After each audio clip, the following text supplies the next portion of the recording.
어린아이가 성경을 읽다가 바싹 말린 나뭇잎 한 개를 발견했습니다. 아이는 나뭇잎을 들고 엄마에게 달려가서 엄마, 내가 성경을 읽다가 신기한 것을 찾았어. 아니 뭘 찾았는데 꼬마는 흥분한 모습으로 나뭇잎을 보여주며 얘기를 합니다. 이게 뭔 줄 알아? 바로 아담과 하와가 입었던 옷이야. 내가 성경에서 찾았단 말이야. 여러분, 성경을 읽다가 나뭇잎을 발견한 아이가 기특하지 않습니까? 우리가 성경을 통해 발견해야 될 것이 있다면 하나님이세요.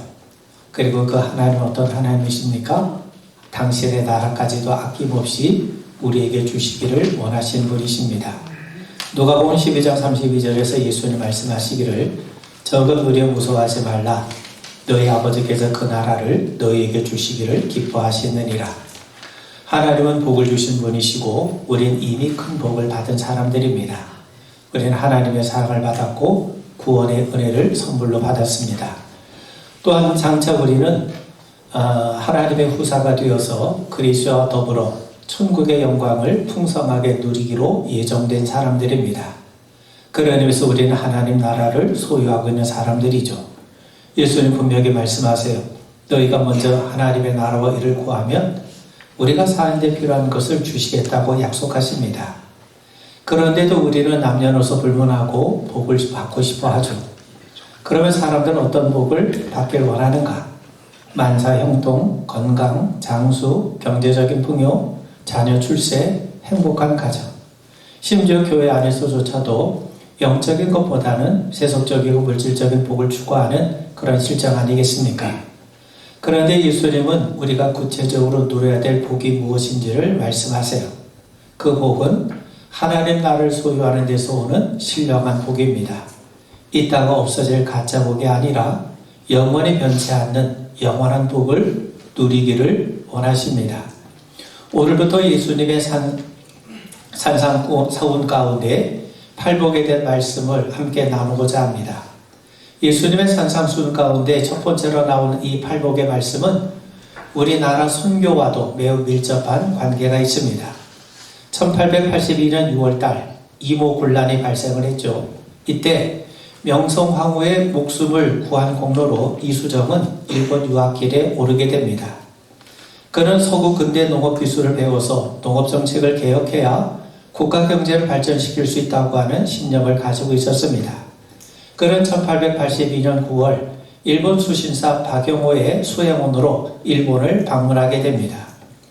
거기서 그는 일본 근대 농학의 창시자일 뿐만 아니라 일본 기독교 초기 지도자로 활동했던 스타센이라고 한 분을 만나게 됩니다.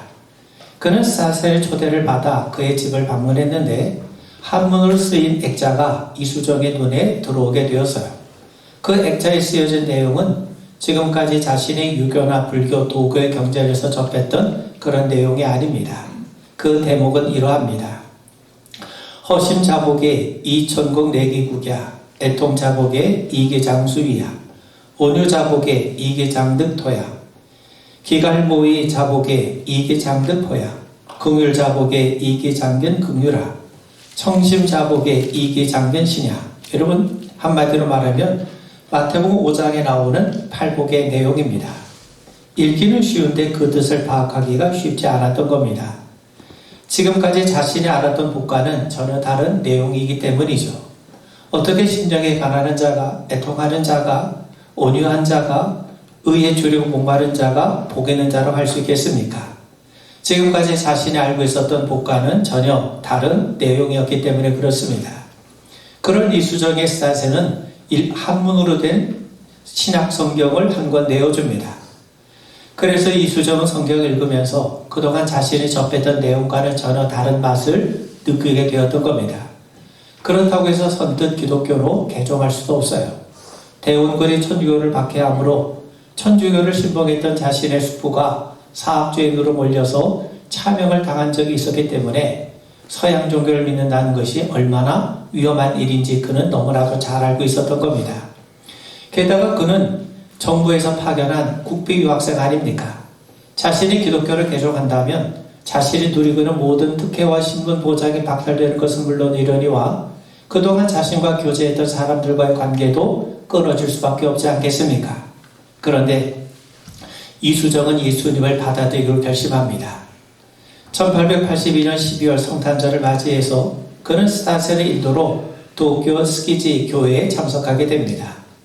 이후 일본인 목사 나가타와 야스카와를 만나 성경을 공부하게 되죠.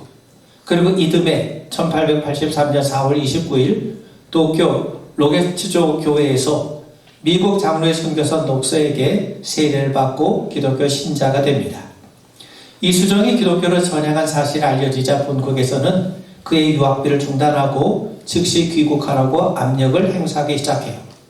한때 같은 개화파로 활동했으나 갑신전변 실패한 다음 일본에 망명 중이었던 이 김옥규는 자객을 보내서 이수정을 암살하려는 그런 시도까지 벌이게 됩니다.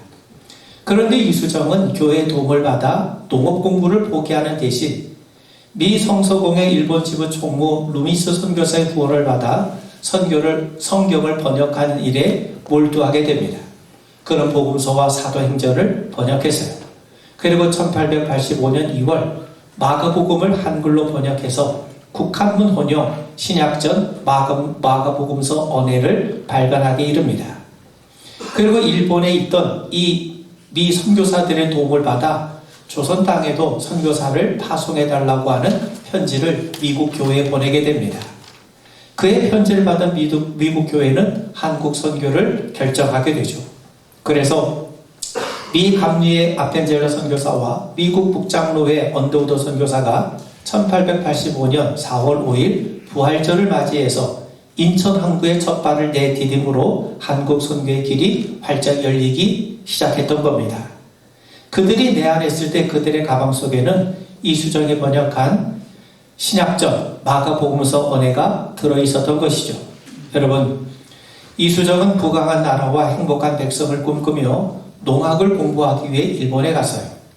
그런데 팔복을 접한 다음에 그는 생각을 바꾸어서 성경을 번역한 일에 매진하게 되었습니다. 그는 팔복에서 진정한 참된 행복이 무엇인지를 깨닫게 되었던 겁니다. 이처럼 팔복은 이수정의 마음뿐만 아니라 굳게 닫혀 있었던 기독교 선교의 문을 활짝 열쇠가 되었던 겁니다. 여러분, 우리가 팔복을 비롯해 산상수훈에 나오는 예수님의 가르침을 우리가 받아들이기란 쉽지 않습니다. 그 말씀 액면 그대로 받아들이면 사람들에게 무시를 당하기 십상입니다. 예수님 말씀하시죠. 원수를 사랑하고 박해하는 자를 위해 기도하라고 하십니다. 오른 눈이 실족해 하거든 떼어버리라고 하세요.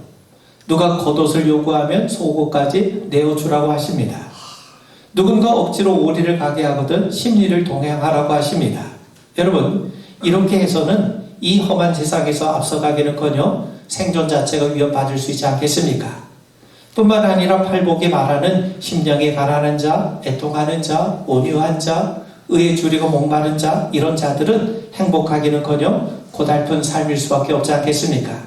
그런데 여러분, 우리는 생각해 봐야 됩니다. 우리 예수님께서는 실제로 산상수훈을 말씀하셨을 뿐만 아니라 실제로 그렇게 사셨어요. 그렇게 사신 예수님이 바보입니까? 우리만 못해서 그렇게 사신 것입니까? 그렇지 않습니다. 여러분, 우리가 예수를 믿는다는 것은 실제로 예수님의 말씀에 순종하며 사는 것 아니겠습니까? 그분의 모습을 닮아가는 것 아닙니까? 물론 믿음과 삶 사이에, 말씀과 순종 사이에 언제나 긴장이 발생하죠. 그 간격이 클면 클수록 영적인 권위는 떨어지기 마련입니다. 교회에서 우리는 원수를 사랑하는 것이 마땅하고 심령에 가난한 자가 천국을 소유하게 됨을 믿고 고백합니다. 그런데 일상적인 삶의 현실에서는 원수를 대적해야 하고 심리 대신 오리를 걸어야 마땅하지 않겠습니까? 예수님의 말씀을 듣는 것보다 세상의 방식대로 내 생각과 내 방식대로 살아가는 것을 더 선호하게 되는 것이 우리들의 실정 아닙니까? 여러분, 기독교 리서치 전문가 조지 바나는 20세기 중반 이후에 기독교는 대체로 실패했다고 결론을 내려요. 그 이유가 뭐냐? 오늘날 예수님의 제자들은 전혀 예수님의 제자답게 행동하지 않기 때문이라고 결론을 내립니다. 그래서 그리스도인들이 세상에서 힘을 잃었다고 진단하고 있죠. 세상은 예수님의 가르침에 대해서는 적대적이지 않습니다. 오히려 그들은 예수님이 산상수훈에서 말씀하신 가르침과 인격, 온유와 자비, 사랑을 갈망하고 있지 않겠습니까? 그러므로 예수님의 가르침대로 살아가는 제자들이 절실한 시대입니다. 사회의 분열과 분노, 갈등의 해독제는 그리스도인들이 예수님의 제자답게 살아가고 예수님의 말씀에 순종하는 데에서 오는 것 아니겠습니까? 여러분, 우리는 예수님의 가르침에 대해서 좀 더 진지해져야 됩니다. 말씀에 마음을 열고 경청해야 마땅합니다. 그리고 그 말씀에 순종하기 위해서 힘써야죠. 물론 그것이 우리의 노력과 의지로 되는 것은 아니지 않습니까? 우리가 말씀을 경청할 때 성령님의 도우심을 구하는 이유가 바로 여기에 있습니다. 예수님의 제자들도 오순절 성령 강림을 통해 비로소 복음의 능력을 드러내며 살 수 있게 되었던 것처럼 우리에게도 성령께서 도우셔서 성령의 능력에 따라 주의 일들을 감당해야 될 필요성이 있는 겁니다. 여러분, 성령님께서 우리의 마음에 여시고 우리의 마음을 하나님의 말씀에 민감하게 하시고 순종하게 하시고 온전히 반응할 수 있는 능력을 주시기를 주님의 이름으로 축원을 드립니다. 오늘 1절에 보면 예수께서 무리를 보시고 산에 올라가 앉으시니 제자들이 나아온지라. 예수께서 산에 오르셨어요. 산에 오르셔서 말씀을 전해주셨기 때문에 산상수훈이라고 부르는 겁니다. 성경에서 산은 하나님의 임재와 계시를 경험하는 거룩한 장소로 언급되는 경우가 아주 많습니다. 아주 중요한 사건이 산에서 이루어진 경우가 많죠. 하나님께서 아브라함에게 아들 이삭을 번제로 바치라고 하시죠. 아브라함은 지체하지 않고 다음날 이른 새벽 나귀의 장작을 싣고 모리아 산으로 올라갑니다. 거기서 이삭을 결박해서 칼로 내리치려는 순간 하나님께서 그의 행동을 막으셔서요. 하나님께서는 아브라함이 하나님을 경외하고 있음을 아셨다고 인정해 주십니다. 그리고 그 자리에 이삭 대신 번제물로 바쳐질 어린 순양 하나를 예배해 놓으셨어요. 아브라함은 그곳에 제단을 쌓고 그 이름을 여호와 이레라고 불렀습니다. 이레라는 게 뭡니까? 하나님께서 준비하신다는 거죠. 그럼 하나님께서 무엇을 준비하셨습니까? 하나님께서 우리의 구원을 준비해 놓으신 겁니다. 여러분, 모리아산은 이삭이 죽어야 되는 자리죠. 그리고 이삭의 죽음은 곧 아브라함의 죽음을 의미하지 않겠습니까? 그런데 이삭은 죽지 않았어요. 아브라함도 죽지 않았습니다. 그들 대신에 수풀에 걸린 어린 순양이 대신 죽었어요. 그러므로 모리아산은 장차 그리스도께서 십자가를 통해 이루실 구원을 우리에게 미리 계시해 주고 있다는 겁니다. 양을 치던 모세는 신비한 광경을 목격하게 됩니다. 나무에 불이 붙었는데도 나무가 타지 않는 거예요. 그는 그 자리에서 살아계신 하나님을 만나게 되죠. 하나님은 호렙산에서 모세를 찾아오셔서요. 그를 통해 이스라엘 백성들을 애굽에서 건지시겠다고 하는 당신의 뜻까지 보여주셔서요. 모세는 두려웠습니다. 평범한 늙은 양치기로 전락한 노인이 무슨 수로 애굽의 바로를 상대할 수 있단 말입니까? 하나님은 불이 붙었지만 불타지 않는 나무를 통해서 아무리 강한 바로와 애굽이라 할지라도 모세를 죽일 수 없고, 뿐만 아니라 아무리 뜨거운 떼약볕 광야라 할지라도 이스라엘을 쓰러뜨릴 수 없음을 그에게 분명하게 보여주셨던 겁니다. 하나님은 시내산에서 이스라엘 백성들과 언약을 맺으셨어요. 그리고 그들에게 말씀을 주지 않으셨습니까? 이스라엘 백성들은 매년 정초 때마다 세겜 골짜기에 모여서 북쪽에 있는 그리심 산에서는 축복의 말씀을 선포했고, 남쪽에 있는 이 에발산에서는 저주의 말씀을 선포했습니다. 그들에게 산은 하나님의 말씀을 듣는 거룩한 장소였던 겁니다. 엘리야도 갈멜산에서 불로 응답하시는 하나님을 경험하지 않았습니까? 뿐만 호렙산에서 세미한 음성으로 말씀하시는 하나님을 만나기까지 했던 겁니다. 그런 의미에서 여러분, 산은 하나님을 만나는 자리, 하나님의 임재를 나타내는 장소입니다. 그러므로 예수님께서 산에 오르셨어요. 그리고 제자들도 예수님이 계신 그 산으로 올라갔습니다. 그런 의미에서 산에 오른다는 말은 제자들은 예수님을 만나게 올라간 것이고, 그걸 우리가 좀 더 영적으로 말씀을 나누면 산에 오른다는 것은 하나님이 계신 곳으로 간다. 하나님 만나러 간다. 하나님의 말씀을 들으러 간다. 즉 하나님을 예배하러 간다는 것 아니겠습니까? 이걸 우리에게 좀 더 일상적으로 적용하면 우리는 예수님이 계신 곳, 예수님이 말씀하신 곳, 즉 예수님의 몸된 교회로 간다는 것을 의미하는 것 아니겠습니까? 여러분, 예수님은 하나님이세요. 예수님은 모세처럼 율법을 전수해 주신 분이 아닙니다. 단순히 율법을 해석해 주신 율법학자가 아니십니다. 그분은 율법을 우리에게 친히 수여해 주신 분이세요. 마치 신에서 하나님께서 모세에게 율법을 주신 것처럼 예수님 역시 산에 오르셔서 당신의 제자들에게 하나님의 말씀을 전해주고 계신 겁니다. 자, 1절, 2절 제가 다시 읽어보면 예수께서 무리를 보시고 산에 올라가 앉으시니 제자들이 나온지라 입을 열어 가르쳐 이르시되. 여러분, 예수님은 무리를 보시고 산에 올라가셔서요. 그리고 제자들이 예수님께로 나왔습니다. 그러자 예수님께서 비로소 입을 열어 말씀을 하셨어요. 여러분, 여기서 우리는 예수님이 산에 오르신 이유를 알게 됩니다. 왜 예수님께서 산에 오르셨는가? 왜 그 자리에서, 그 평지에서도 얼마든지 자기를 찾아오는 사람을 만날 수 있음에도 불구하고 왜 굳이 예수님은 산 위에 오르셨는가? 무리들 때문에 그렇습니다. 그렇다면 예수님이 피한 무리들은 과연 어떤 무리인가?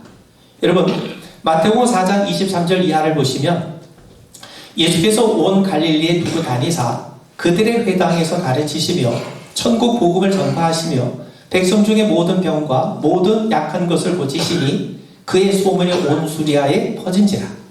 사람들이 모든 앓는 자, 곧 각종 병에 걸려서 고통당하는 자, 귀신 들린 자, 간질하는 자, 중풍병자들 데려오니 그들을 고치시더라.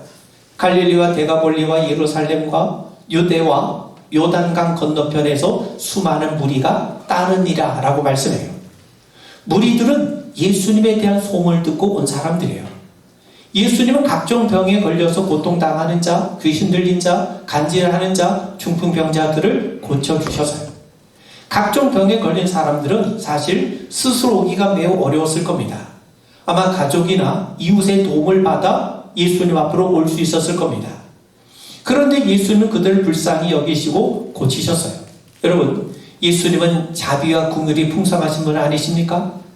예수님의 무리를 보실 때 목자 없는 양처럼 여기시고 그들에게 긍휼을 베푸셨어요. 생각해 보세요. 양은 목자의 돌봄 없이는 절대로 살 수가 없어요. 그런데 목자 없는 양은 얼마나 불쌍합니까? 그래서 예수님은 무리를 불쌍히 여기셨던 거예요. 마치 창자가 끊어진 듯한, 애간장이 녹는 듯한 그런 아픔을 느끼시며 그들에게 긍휼을 베풀어 주시고 그들을 고쳐주셨던 겁니다. 이것이 바로 4장에서 예수님이 무리들을 만난 모습이에요. 그런데 5장에서는 갑자기 예수님이 산 위로 오르세요. 무리들을 불쌍히 여기시면 당연히 그들을 도우셔야 함에도 그분은 산에 오르셨다는 겁니다. 생각해 보세요. 병든 사람들이 산에 오를 수 있습니까? 오르기가 쉽지 않죠. 그렇다면 예수님이 산에 오르셨다는 것은요, 지금 예수님을 따라왔던 수많은 무리들을 예수님이 의도적으로 피하셨다는 거예요. 우리가 복음서를 보면 예수님이 무리를 피해 다니시는 경우가 여러 차례 나오기도 합니다.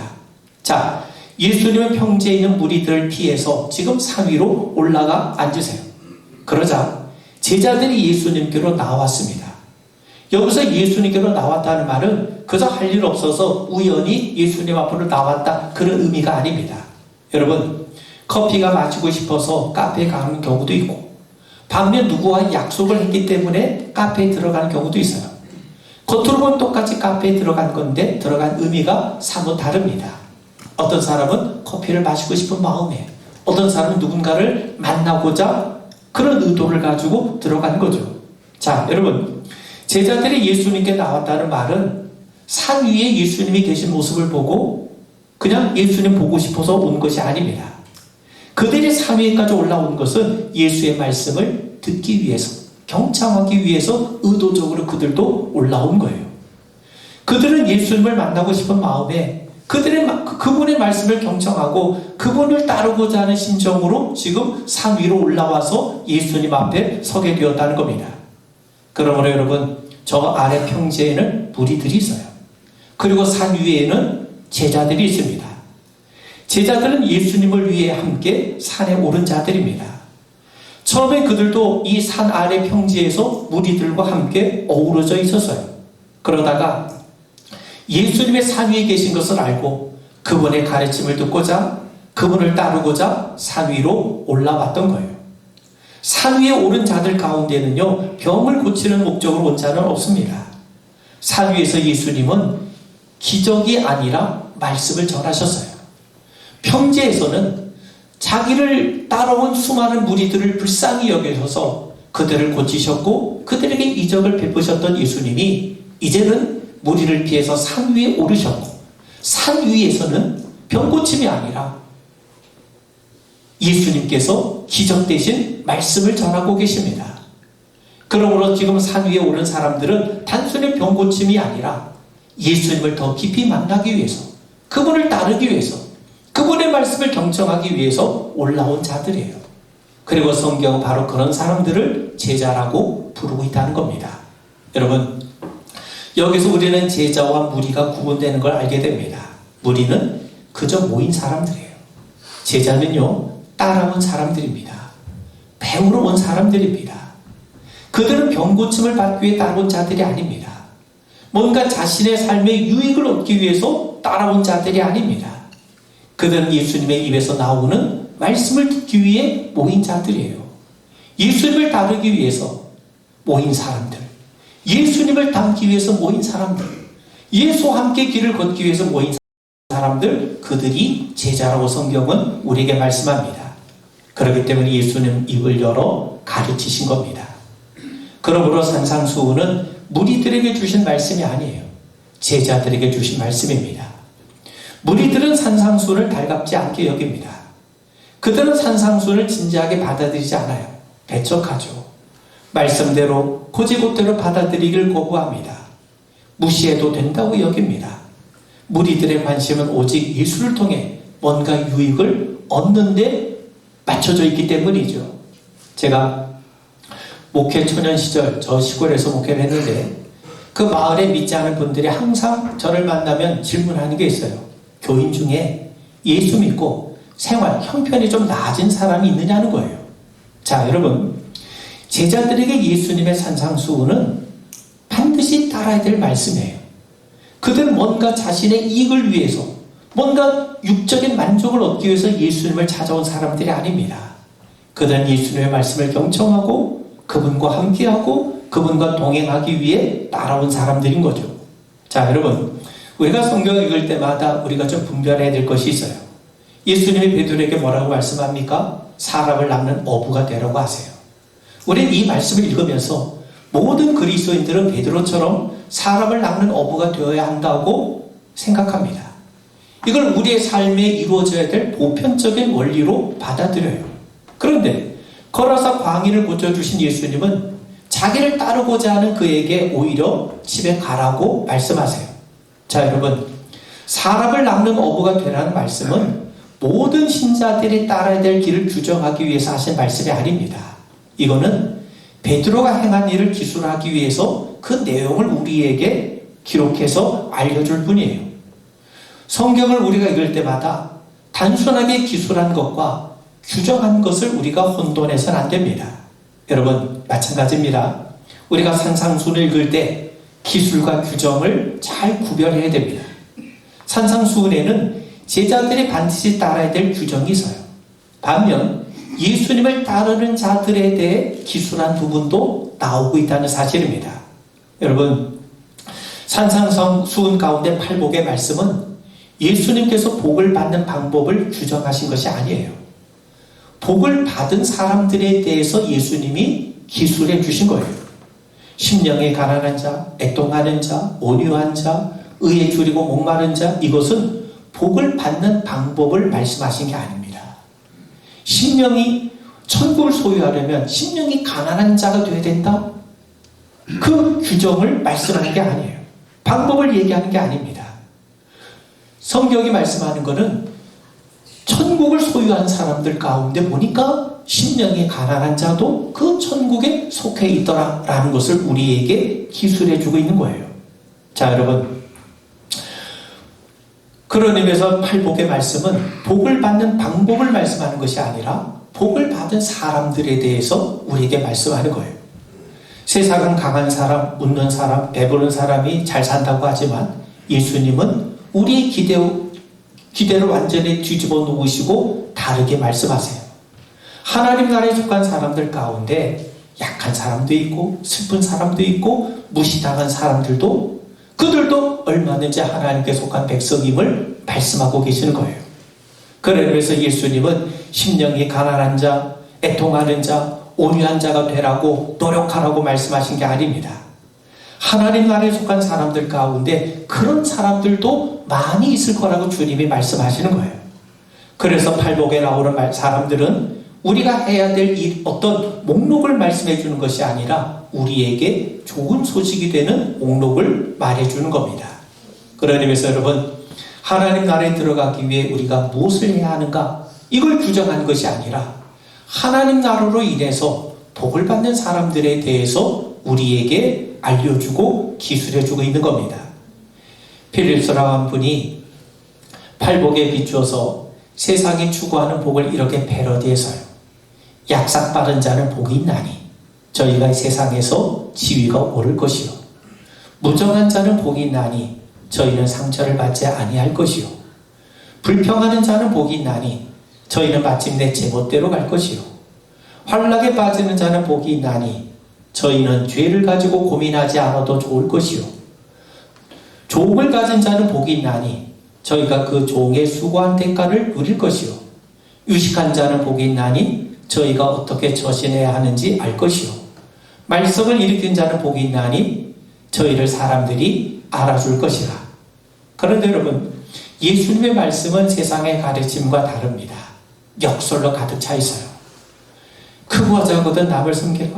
여러분, 세상에서는요, 섬김을 받는 자가 큰 자예요. 섬기는 자는 하찮은 자로 취급당합니다. 그런데 예수님은 섬기는 자가 하나님 나라에서 큰 자라고 말씀해요. 그 말은 무슨 말이겠습니까? 하나님 나라에 보니까 하나님 나라에는 섬기는 자가 많더라 이 말입니다. 여러분, 우리가 사는 세상에서 예수님의 가르침, 팔복을 실천하며 살기는 쉽지 않습니다. 그럼에도 우리가 팔복을 누리며 살 수 있게 만드는 원동력이 있다면 그건 바로 예수님께서 십자가 부활을 통해서 이루신 하나님의 나라입니다. 하나님의 나라가 없다면 팔복은 복이 아니라 저주에 가까울 거예요. 그런데 하나님 나라로 인해서 팔복은 진정한 복으로 누리며 살 수 있게 되는 겁니다. 하나님 나라가 없으면, 하나님 나라의 관점을 갖지 않으면, 예수를 모르면 절대로 심령이 가난한 자가 복이 있다고 말할 수가 없죠. 그런 의미에서 여러분, 우리가 성경을 읽어야 되고 들어야 되고 배워야 될 이유가 여기 있어요. 말씀을 알지 못하면 절대로 하나님 나라를 알 수 없기 때문에 그렇습니다. 예수님은 산상수훈을 통해 반복적으로 말씀하세요. 너희가 들었으나 나는 이제 너희에게 이르노니. 예수님은 구약에 담긴 말씀의 목적과 뜻을 우리에게 온전하게 정확하게 풀어주세요. 여러분, 교회 문제가 뭡니까? 하나님 말씀을 우리가 제대로 읽지를 못하는 거예요. 말씀을 왜곡해서 들으니까 우리 신앙의 변질이 오게 되고, 그 신앙의 변질이 오다 보니까 결국 이단에 빠진 것 아니겠습니까? 여러분, 그런 의미에서 우리는 성경을 바르게 읽어야 됩니다. 예수님께서 우리에게 주신 말씀의 의도를 우리가 분명하게 분별해야 됩니다. 그래서 성경을 읽을수록 내 생각이 변하고 고집을 버리고 내가 옳다고 믿었던 것을 예수님의 새로운 말씀 앞에 내려놓을 수 있어야 됩니다. 그럴 때 우리는 말씀에서 더 깊고 신선한 은혜를 누리게 될 줄 믿습니다. 우리가 팔복의 말씀을 함께 나누면서 우리가 참으로 하나님 앞에 복 있는 사람이구나, 그것을 날마다 깨달아가고 체험해가는 우리 모두가 되기를 주의 이름으로 축원을 드립니다. 우리 기도하겠습니다. 하나님의 말씀이 진리임을 깨닫게 하셔서 그 말씀을 통해 하나님의 놀라운 사랑, 십자가를 통한 우리 주님의 놀라운 사랑을 맛보고 체험하고 깨달아가는 저희들 되게 하옵소서. 우리가 참으로 복받은 자임을 알게 하옵시고 하나님 나라가 우리에게 예비된 것을 우리가 믿고 살아가는 저희들 되게 하옵소서. 예수님 이름 받들어 간절히 기도하옵나이다. 아멘.